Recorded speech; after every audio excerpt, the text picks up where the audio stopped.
Hi, everyone. So welcome to this week's Influential Times. I am joined, as ever, by my colleague, Alistair. Hello. And we are going to go through some of the top stories that we've seen in the sort of influencer and the sort of wider marketing space. So I want to kick off with my first story, which is a really good interview that I read in the New Statesman with a lady called Grace Beverley. She is a 23-year-old entrepreneur, but a lot of people might know her as a sort of fitness influencer.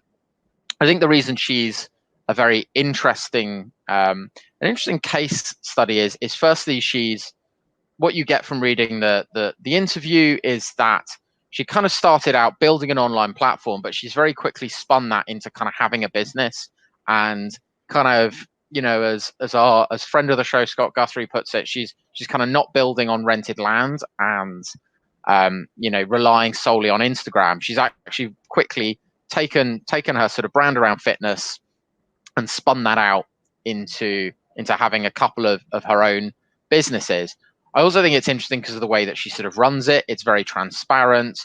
The way that the business runs, one of them is an activewear brand that is trying to use ethically sourced materials as much as possible, but she's very transparent on the journey towards that, on the ways in which sometimes that's not been possible, that in order to be profitable in the first year, she had to sort of cut a few corners and not have 100% ethically sourced materials and things like that. So I think it's really easy to sort of pigeonhole people like that as an influencer, and I think that's sometimes used dismissively, particularly towards kind of young women, that it's seen as a way of sort of almost putting them in a sort of separate category. And actually, she's a very successful entrepreneur. She's running her business, I think, in a very smart way, and maybe shows that a lot of the future of this kind of thing, particularly if you want to maintain more subscription-based models, is that you do need a very strong social brand in order to be able to maintain that, and that's how you build up the loyalty, is with that sort of that level of transparency. So I think a warning to some of the businesses that are maybe less able to do that they're going to need to improve, and that people like Grace are setting the standards. So speaking of setting standards, you have a story on the Instagram influencer pay gap account that's been doing the rounds. Yes, I do. So June the 9th, there's a new Instagram account that appeared called @Influencer Pay Gap. I'd recommend everyone to go and check it out. It's really fascinating what they've now got on their page. So this was initially set up to try and expose and highlight the differences in pay that Black influencers are getting compared to white influencers. And obviously this has been in keeping with the wider Black Lives Matter campaign that's been going on around the world. And now the account's less than a month old. It's already got nearly 30,000 followers, and there have been hundreds of submissions to the site. So there's a link on the page to a form that can be filled in anonymously, where influencers are being asked to give examples of campaigns that they've done, what their engagement rates are, their follower count, so that there can be some comparison. And it is showing some clear differences, really unexplained differences, between what Black influencers are getting paid and what white influencers are getting paid. And with that, it kind of raises two questions. First of all, is this kind of basically racism on the part of brands in sort of not paying Black influencers for the same work as white influencers? Or is this really about audiences? So brands are maybe trying to pick certain audiences, maybe certain audiences who they would pay more for to reach, and the influencers that are reaching those audiences are white, and therefore for the same sort of engagement rate, follower count, those white influencers are getting paid more. In which case, really, that's kind of a reflection on kind of wider racism perhaps in society, that people are just going to follow people that look like they do. So maybe more affluent people are going to try and follow other people who are more affluent. And maybe I think it kind of reflects on all of us to maybe go and look at our own feeds and see what people we're following. Are we just following people who look like us? Are we actually mixing up who we follow, and also following Black influencers as well as white influencers if we're white? And maybe the reverse is also true. But it's also been interesting on the site to see not just pay gaps between Black and white influencers, but a whole load of other bad practices being done by brands and how they're working with influencers. So like dodgy terms and trying to claim rights to influence content that they shouldn't really have. So it's I hope this is the start of something bigger, that it will just continue to try and shine a light on the influencer marketing industry, where there is a lot of inconsistency and bad practice sometimes in terms of how brands work with influencers. But yeah, we just wanted to give that channel a shout out in this newsletter and encourage people to go and follow it.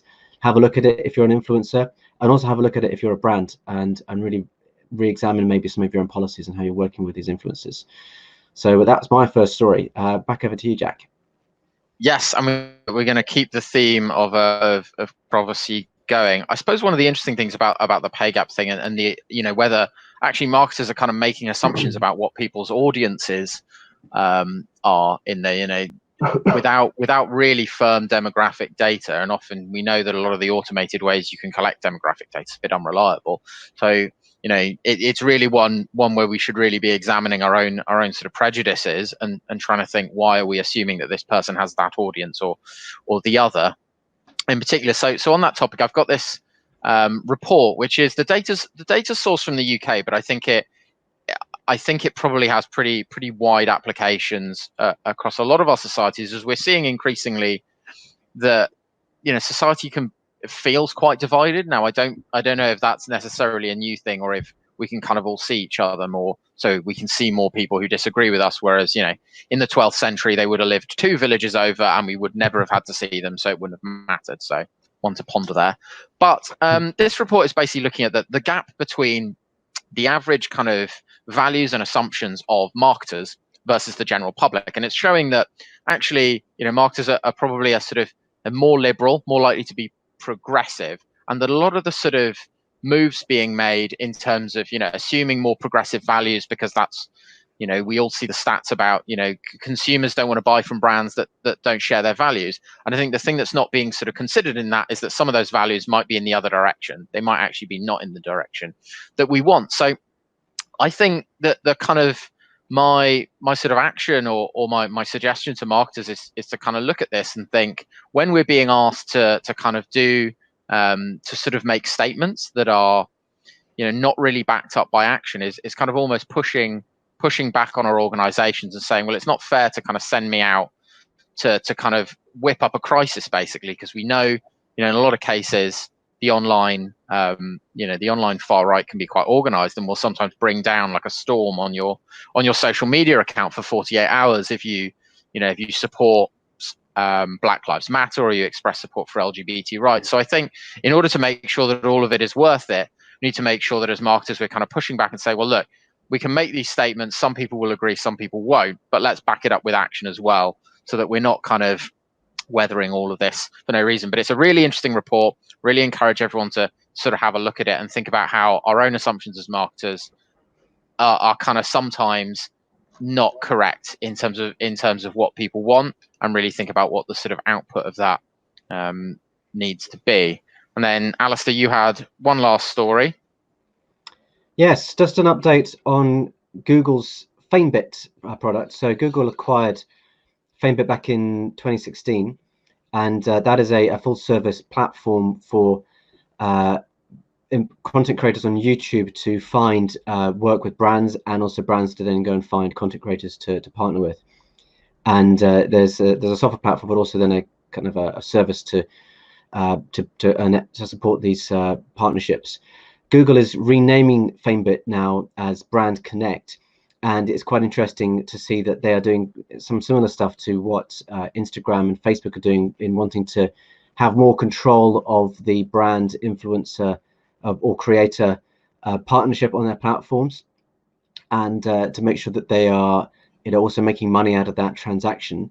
But there are some interesting new features coming out with this, where Google is harnessing some of their wider capabilities. So 2 particular things that caught my attention was, one, they're wanting to bring in something called Brand Lift, which is going to then look at how YouTube videos then impact on search traffic, search trends, and so that they can show brands, you know, that this video didn't necessarily lead to a click-through, but it led to people searching for certain terms more, and that can then be, you know, very demonstrable ROI for a piece of brand content with the YouTuber. And the other thing is to link it directly to some of Google's shopping capabilities, so that if someone is looking at a video on YouTube, and then they can target, they can make it easier for them to click through and buy stuff in the video, but also just to do kind of retargeting with Google Ads. So it's quite a smart move from Google to kind of bring in some of the wider Google capabilities into the YouTube brand content creation angle, and be interesting to see how that then, you know, makes a material difference for both the brands and the YouTube content creators. So that's it from me. Cool. Well, those are our four stories. I will, as is rapidly becoming tradition, add in a kind of bonus story, which again will be coming from the music world, as that is my obsession and my passion. But thanks for joining us. We will see you all again in another month. So it's bye from me. And it's bye from me. Thank you.